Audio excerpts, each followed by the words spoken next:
dapat kami persilahkan. Shallu ala Nabi Muhammad. Shallu ala Nabi Muhammad. Shallu ala Nabi Muhammad.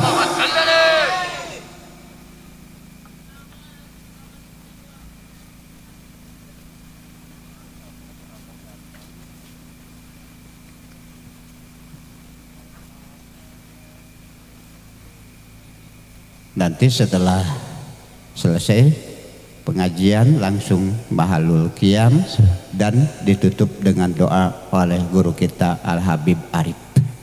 أهلا وسهلا بالنبي أهلا وسهلا بالنبي أهلا وسهلا بالنبي أهلا وسهلا بالنبي أهلا وسهلا بالنبي خير الأنام من عربي خير الأنام من عربي أهلا وسهلا بالنبي أهلا وسهلا بالنبي أهلا وسهلا بالنبي أهلا وسهلا بالنبي أهلا وسهلا بالنبي خير الأنام من عربي خير الأنام من عربي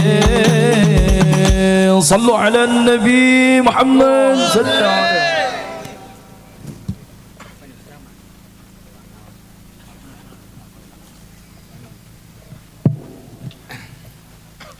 Bismillahirrahmanirrahim. Al-Fatihah. Ta'ala niyah annallaha yaqdi hajatina wa yaqbalu da'awatina wa yasrah sudurana wa yasiru umurana fid dini wad dunya wal akhirah wa yajaluna min ibadihi salihin wa yudkhiluna fi ibadihi syakirin wa yaftahu alaina futuhal arifin wa yashfi maradana wa mardal muslimina ajmain wa yaghfiru lana wa liwalidayna wa yarhamuhuma kama rabbayana shighara wa rizqan katsiran halalan thayyiban mubarakan wasi'an bi ghairi ta'abin wala masyaqqatin wala dhairin wa quwwatil iman wal yaqin war ridha wa taslim wa hifdzil qur'anil azim wal afiyati syamila wal wusulil barakah ala hadhihi niyyah wa fi kulli niyyatin salihah wa ila hadratin nabi sayyidina Muhammadin sallallahu alaihi wasallam. Al-Fatihah.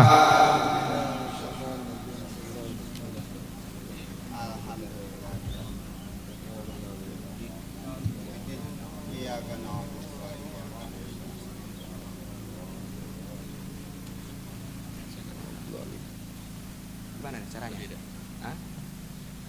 Aduh, insyaallah.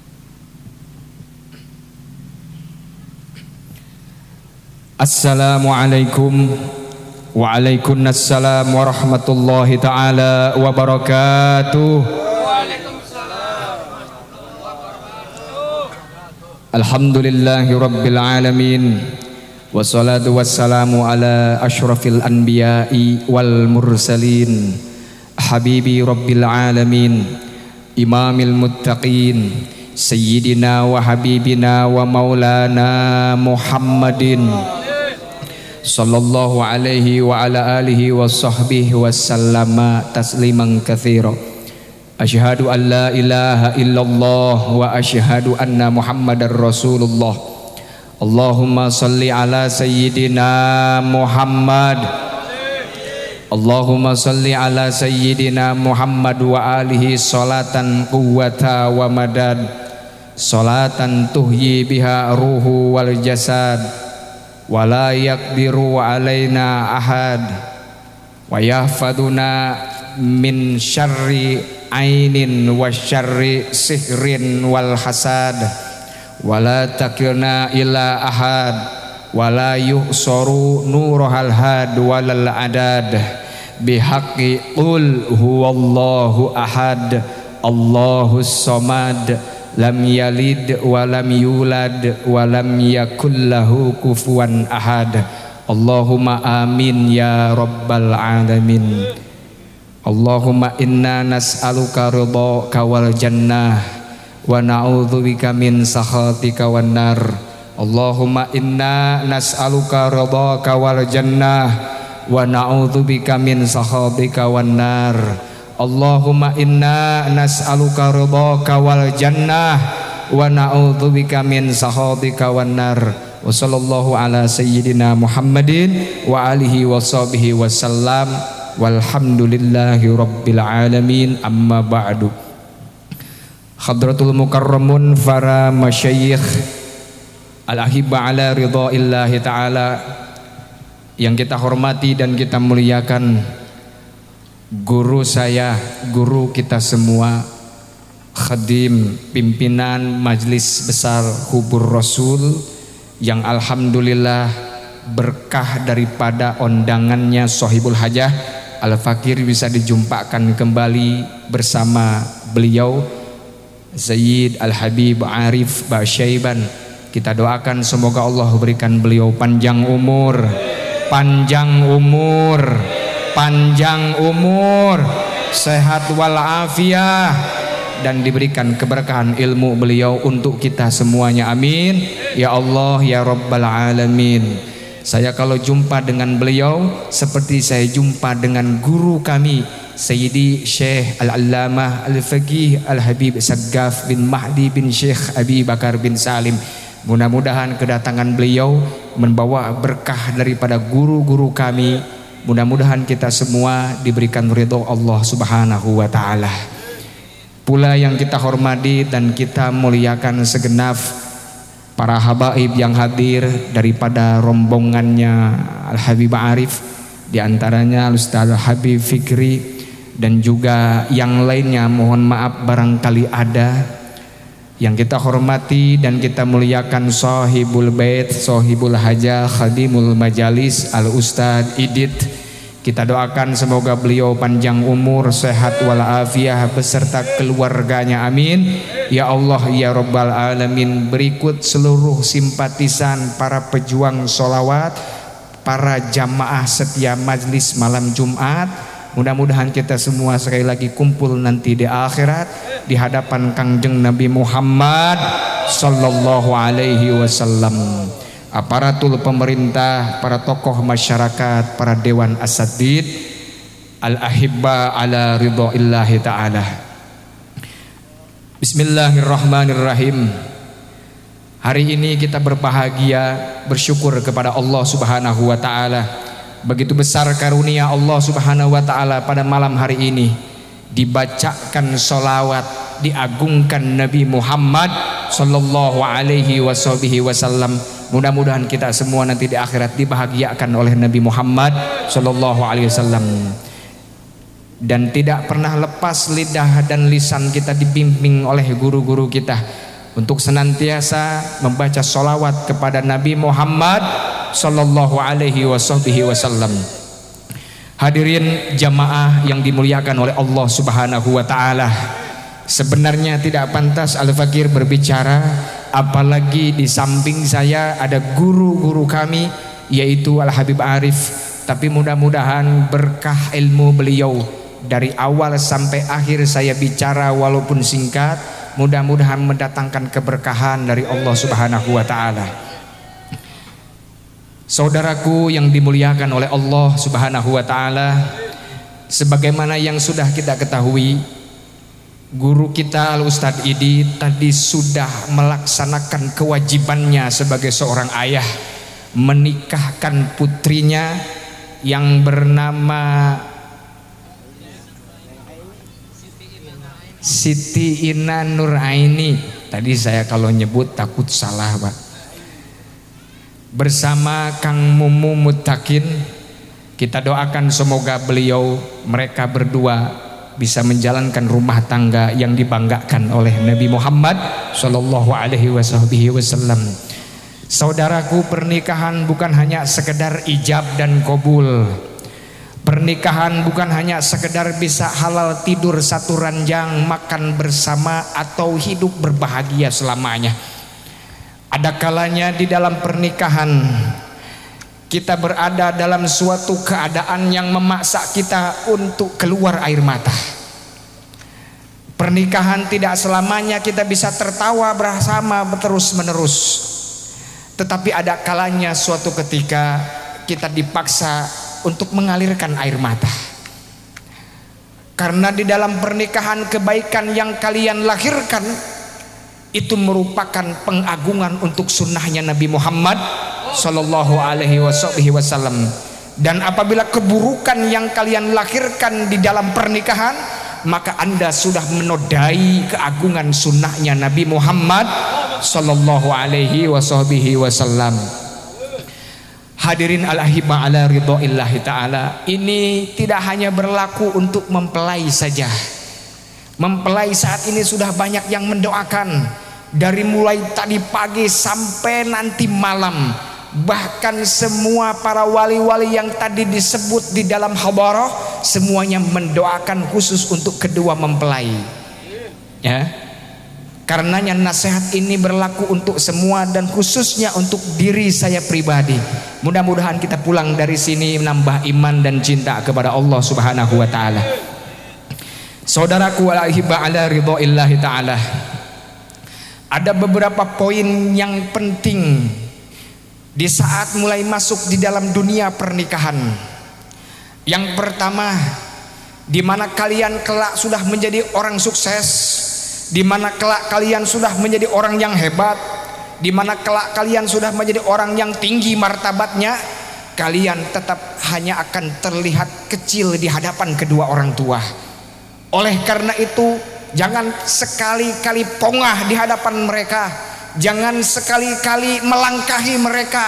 Pastikan kehidupan rumah tangga kalian senantiasa setiap hari mendapatkan doa dan ridho daripada kedua orang tua. Itu akan mendapatkan keberkahan dari Allah Subhanahu wa ta'ala. Hadirin al-ahibah ala ridhoillahi ta'ala, sebagaimana cerminan yang paling baik di dalam rumah tangga adalah kita bercermin kepada rumah tangganya junjunan alam Nabiyil Karim Sayyidina wa Maulana Muhammad sallallahu alaihi wasallam beserta istri-istrinya, sampai doanya dibandingkan menjadi sandingan untuk setiap doa untuk semua mempelai. Coba bayangkan, siapa sih yang pertama kali berdoa Allahumma alif bainahuma kama alafta baina Muhammad sallallahu alaihi wasallam wa Khadijatul? Siapa yang pertama kali doa itu, saudara? Ya, gak mungkin langsung Nabi sallallahu alaihi wasallam. Di antara riwayatnya, yang pertama kali berdoa untuk menyandingkan keinginan keberkahan rumah tangga sebagaimana keberkahan rumah tangganya Nabi Muhammad SAW, di antaranya adalah Sayyidina Al-Imam Hasan wal Husain, Sayyidina Hasan dan Husain. Beliau berdoa, Allahumma alif bainahuma kama alafta baina Rasulillah wa Khadijatul. Subhanallah. Ada apa dengan rumah tangganya Nabi sallallahu alaihi wasallam? Sebagaimana kita tahu, Nabi nikah tidak hanya dengan Sayyidah Khadijah, tetapi dengan istri-istri yang lain, dan semuanya adalah rumah tangga yang menjadi cerminan untuk semua umat manusia. Jangankan kita bicara tentang istri Nabi yang bernama Al-Khadijatul Kubra, Sayyidah Khadijah, saudara, seorang wanita yang luar biasa. Tatkala beliau meninggal, Nabi pernah ditanya oleh sahabat. Sayyidina Abu Bakar bertanya, ya Rasulullah, jika engkau nanti dibangkitkan di akhirat, wajah siapa yang ingin engkau lihat ya Rasulullah? Apa yang dijawab oleh Nabi? Nabi tidak langsung menjawab, beliau memelihatkan, menengadahkan wajahnya ke atas langit. Kemudian begitu menundukkan kepalanya, air mata sudah berderai. Orang yang pertama kali ingin aku lihat nanti di akhirat adalah Khadijah Al-Kubra. Allahumma sholli wa sallim wa barik. Saudara, jangankan Sayyidatina Khadijah, juga kemuliaan istri-istri Nabi yang lain. Kita kasih contoh yang jarang orang ceritakan, saudara. Kalau Sayyidah Khadijah kan semua orang tahu ceritanya. Kalau Siti Aisyah kan semua orang tahu cerita, sampai ada lagunya, ya, lagu Aisyah. Subhanallah. Ada satu istri Nabi yang jarang disebut, bahkan di antara kalangan masyarakat sahabat saat itu. Kalau Sayyidah Aisyah semuanya kenal. Kalau Sayyidah Khadijah walaupun ada yang belum pernah jumpa kenal, bahkan Siti Aisyah pun kenal dengan Siti Khadijah. Padahal waktu Siti Khadijah masih hidup, Siti Aisyah belum lahir. Tapi begitu kenalnya Sayyidah Aisyah kepada Siti Khadijah. Ada satu istrinya Nabi namanya Siti Hafsah. Siapa bu? Siti istrinya Nabi yang bernama Siti Hafsah. Putri saha Siti Hafsah? Sayyidina Umar. Waktu perang Uhud, suaminya Siti Hafsah ini gugur di medan perang. Lalu Sayyidina Umar menangis di hadapan Nabi SAW. Ya Allah, ya Rasulullah, berkah engkau ya Rasulullah, semoga saya dapatkan menantu yang mau berjihad seperti ini, yang lebih baik daripada sebelumnya. Diaminkan oleh Nabi Muhammad SAW. Dan yang ditunjuk oleh Allah sebagai suaminya adalah Sayyidina Muhammad SAW. Jadi Sayyidina Umar itu mertuanya Nabi Muhammad SAW, Siti Hafsah. Saudaraku, Siti Hafsah ini memang jarang orang ceritakan, kecuali langsung diceritakan oleh lidah mulianya Nabi Muhammad SAW. Subhanallah. Kalau Sayyidah Aisyah banyak terkenal dengan rawi hadisnya, ya. Kalau Siti Hafsah banyak orang nggak tahu di kalangan sahabat, kecuali diceritakan oleh Nabi Muhammad SAW. Orang yang sangat mulia dan taat kepada Kangjeng Nabi, bangga kepada Kangjeng Nabi. Suatu ketika Nabi menceraikan Siti Hafsah, saudara. Jadi Nabi juga pernah cerai. Nabi pernah bayangin kalau Nabi gak pernah cerai walaupun satu kali, mungkin perceraian itu adalah sesuatu yang diharamkan oleh Allah Subhanahu wa taala. Jadi cerai itu halal, namun dibenci oleh Allah taala. Kalau hal tersebut tidak bisa diselamatkan oleh syariat, baru hilang bencinya Allah.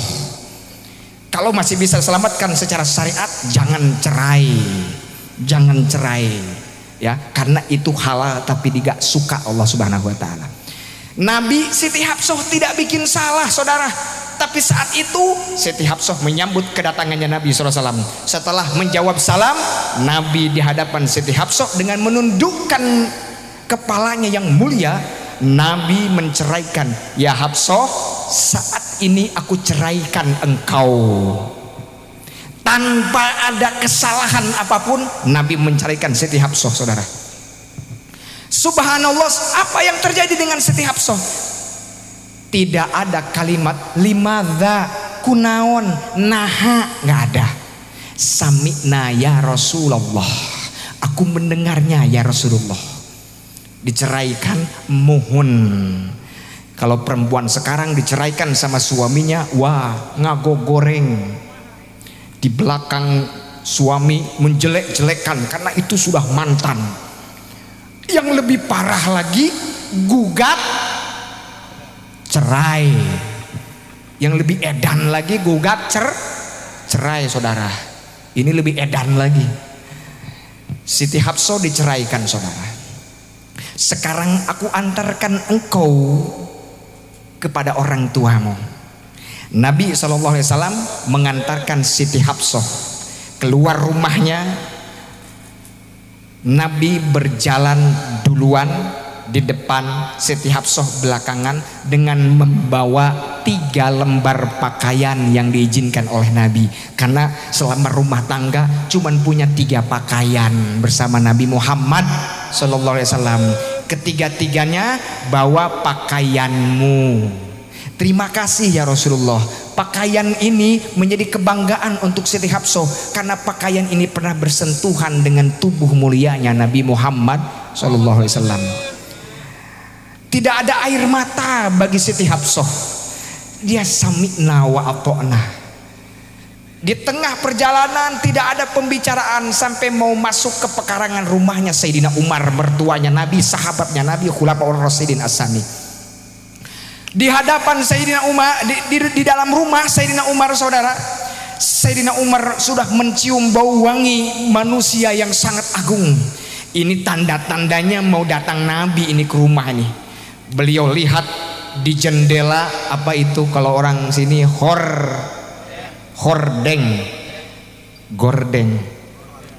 nu gitu. Dilihat, wah betul Rasulullah mau datang. bahagia Sayyidina Umar akan didatangi oleh Nabi SAW beserta putri tercintanya Siti Hafsah di belakangnya Nabi. Tidak ada keraguan-raguan dan tidak ada kecurigaan dari Sayyidina Umar. Kedatangan Nabi kebaikan dari Allah Subhanahu wa taala. Dibersihkan buru-buru tempat yang akan dijadikan tempat duduknya Nabi bertamu bersama istrinya. Bersihkan, ayo bersihkan, cepat, keburu datang. Setelah itu begitu mau nyampe di pekarangan rumah Sayyidina Umar, turun malaikat Jibril, ibu-ibu. Malaikat Jibril turun ke hadapan Nabi Muhammad SAW. Apa yang diucapkan oleh malaikat Jibril? Ya Muhammad, irji ila Hafsata fa innaha qawwamah sawwamah wa zaujatuka fil jannah. Ya Muhammad, rujuklah engkau kepada Hafsah, karena Hafsah adalah wanita yang sopan dan kuat ibadahnya, dan telah ditunjuk Hafsah ini menjadi salah satu istrimu di dalam surga. Di pekarangan rumahnya Nabi, rumahnya Sayyidina Umar balik, Kangjeng Nabi balik kanan. Ya Hafsah, saat ini juga aku rujuk kepadamu. Subhanallah. Jadi cerainya cuma di perjalanan doang. Ya. Saat itu Nabi rujuk kepada Siti Hafsah, digandeng. Apa itu digandeng kalau di sini? Hah? Dirangkul. Nah, yang begituan lah pokoknya. Dirangkul, kemudian mengucapkan salam, bertamu kepada mertuanya, kepada sahabatnya, yaitu Sayyidina Umar. Tidak ada cerita cerai tadi kepada Sayyidina Umar, tidak ada. Karena riwayat ini, yang menceritakan riwayat ini adalah Sayyidina Abdullah bin Mas'ud, bukan Sayyidina Umar, mertuanya Nabi. Subhanallah, enggak? Nabi enggak cerita saat itu, ya wahai ayah, wahai Umar, aku sudah cerai dengan, enggak. Tidak ada sedikit pun cerita kepada Sayyidina Umar. Dan Anda tahu apa yang menjadi, yang membuat Siti Hafsah ini dipilih oleh Allah Ta'ala untuk salah satu pendampingnya Nabi di dalam surga. Berarti kebersamaan mereka itu abadi selamanya dengan Nabi Muhammad SAW. Mudah-mudahan kita yang cerita nih, yang nyeritain, mudah-mudahan kita juga abadi bersama Nabi Muhammad Sallallahu Alaihi Wasallam. Saudaraku, diceritakan Siti Hafsah ini wanita yang sangat sopan, saudara. Beliau tidak pernah duduk sama rata dengan Nabi, kecuali disuruh duduk sama rata dengan Nabi. Beliau tidak berani minum kecuali lebih dahulu Kangjeng Nabi minum. Kalau makan bersama, beliau tidak berani menyuap lebih dahulu kecuali Nabi menyuap lebih dahulu.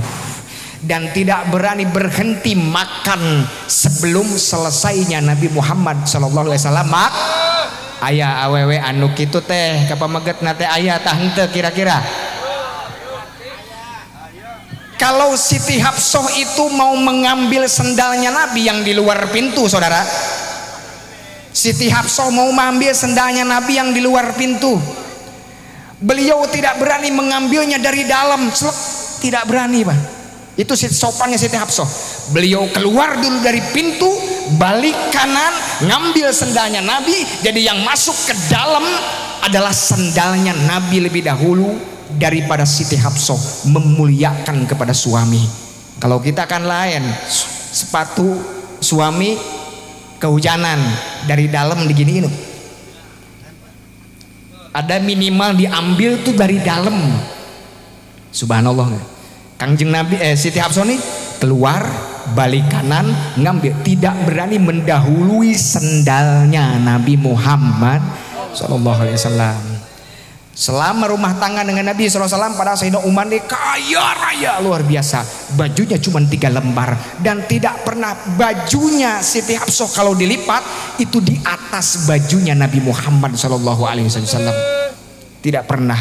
Kita kan beda ya, lemari itu beda. Ini lemari gantungan punya istri, yang ini kerudungnya istri, yang ini dalemannya istri, yang ini gamisnya istri. Suami di bawah, sempak di situ, kolor di situ, sarung di situ, sendal.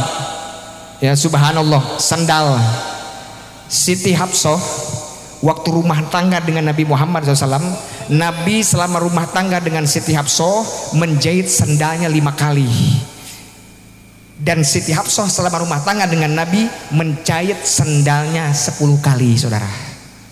Jadi nubutut sendal saha yang jelek saat itu bisa digambarkan sendalnya siapa? Sendalnya Siti Hafsah lebih terlihat lebih jelek daripada sendalnya Nabi. Sampai dijahit pernah 10 kali. Subhanallah, saudara. Padahal anak orang kaya, luar biasa. Inilah istrinya Nabi Muhammad Shallallahu Alaihi Wasallam. Mudah-mudahan kita menjadi istri yang baik, istri yang soleh, istri yang dimuliakan oleh Allah Subhanahu Wa Taala. Dan istri yang soleh ini yang hadir di sini, istri yang solehah yang hadir di sini, mudah-mudahan nanti di akhirat jumpa dengan Siti Hafsah, amin. Jumpa dengan Siti Khadijah, jumpa dengan istri-istri Nabi yang lain, amin ya Allah ya Rabbal. Karenanya di dalam pernikahan tidak bisa hanya sekedar ijab dan qabul padu halal, yang penting halal selesai sudah, tidak bisa. Keburukan yang kalian lahirkan nanti akan dipinta pertanggungjawaban karena menodai sunnahnya Nabi. An-nikahu sunnati faman rogiba an sunnati falaisa min. Jangan nodai pernikahan. Hadirin rahimakumullah, lenyapkan ego, hilangkan tabiat-tabiat buruk. Kalau sama ibu yang melahirkan kita saja kita sering beda pendapat, apalagi yang baru ketemu sudah besar. Pasti kita banyak perbedaan. Dua otak yang berbeda dilahirkan dari rahim yang berbeda, pasti banyak pertentangan. Kalau pegangannya bukan agamanya Nabi Muhammad SAW, bukan syariat, maka hancur luar biasa. Saya pernah ngobrol sama dinas kantor urusan agama yang di Dawan, Bapak Haji Muhammad Husri dulu tuh. Habib katanya di Majalengka itu kasus pernikahan tahun 2000 sebelum corona 2019 itu mencapai 6.780 sekian dalam 1 tahun. Subhanallah, perceraian dalam 1 kabupaten. Bagaimana dalam 1 provinsi, bagaimana dalam 1 Nusantara ini, betapa banyak kebencian Allah Ta'ala yang diundang di negeri ini. Pantas kita punya pemerintah agak dolim dikit, punya dewan kurang amanah dikit, punya pemerintah kurang amanah dikit, ya pantas. Karena ternyata kemungkinan besar ada banyak kebencian Allah Ta'ala di negeri ini, saudara. Hadirin al-ahiba ala ridho'illahi ta'ala. Kemudian sering terlihat di dalam akad, saudara, sering terlihat nih di dalam akad, ada seorang ayah yang mewakilkan wali nikahnya kepada ulama. Sering kita lihat ya. Ada 1 kitab namanya Hidayatul Mursyidin, bukan Hidayatul Murtasidin. Kalau Murtasidin sering ya dibaca di pesantren-pesantren. Hidayatul Mursyidin. Di sana jelaskan keabdolan mewakilkan wali nikah kepada kiai, kepada ulama, saudara. Karena secara ahlu tasawuf, orang yang fasik itu sebenarnya tidak abdol, bahkan tidak sah menjadi wali nikah. Walaupun ayahnya sendiri. Apa itu fasik, saudara? Di antara tanda kefasikan itu adalah meninggalkan sholat. Jadi kalau masih merasa meninggalkan sholat, jangan berani-berani nih jadi wali. Walaupun hak, mendingan wakilkan kepada para ulama supaya mendapatkan keberkahan. Nah, Imam Suyuti ini sampai ngasih 3 tanda, saudara. Takutlah engkau menjadi wali nikah untuk anak-anak perempuanmu selama masih punya 3 hal ini. 1, sering meninggalkan sholat. Yang kedua, demen makan rib, suka baca berjanji ya. Orang sini masih banyak ibu-ibu yang suka berjanji. Kami berjanji.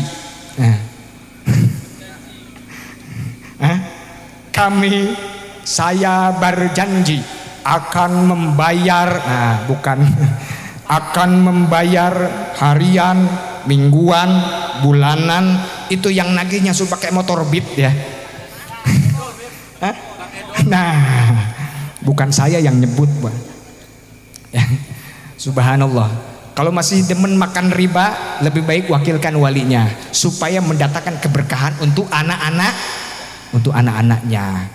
Kemudian yang terakhir nih, yang termasuk fasik adalah pemimpin yang zalim. Kebanyakan kalau di kita justru pemimpin dijadiin saksi nikah, padahal belum tentu adil.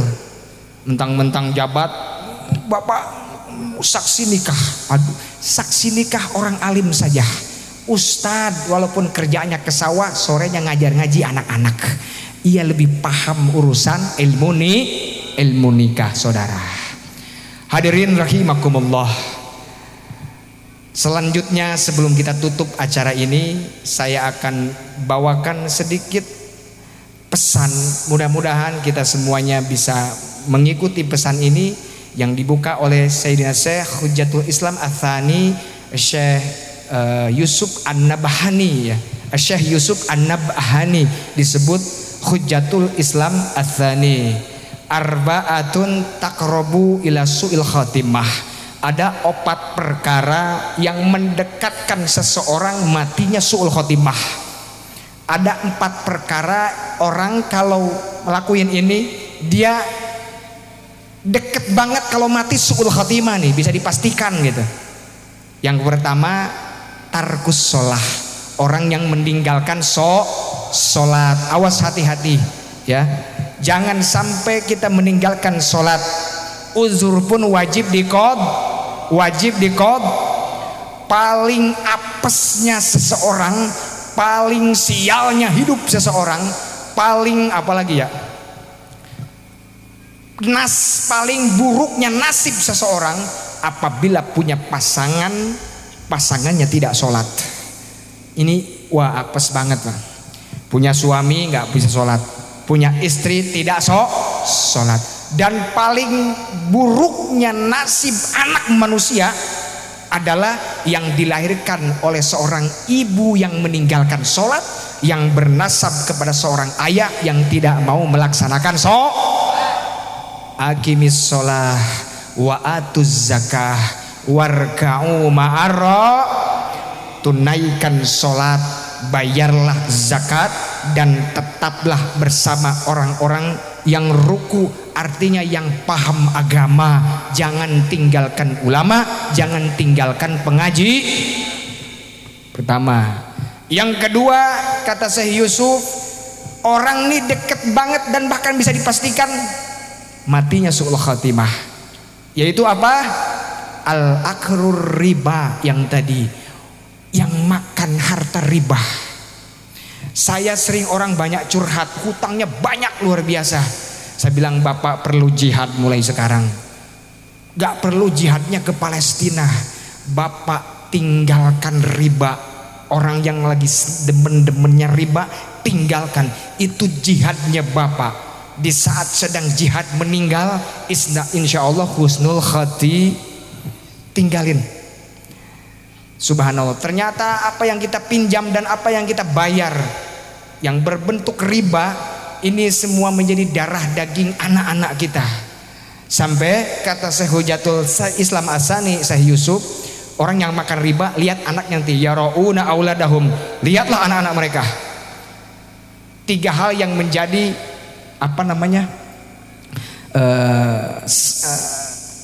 tanda atau bukan tanda ya, akibat orang tuanya demen makan riba. 1, dia punya anak-anak al-amrod. Apa itu? Geringan bae, sakit mulu, tiap seminggu sekali kudu aja ke dokter. Barangkali ada harta riba yang Anda makan.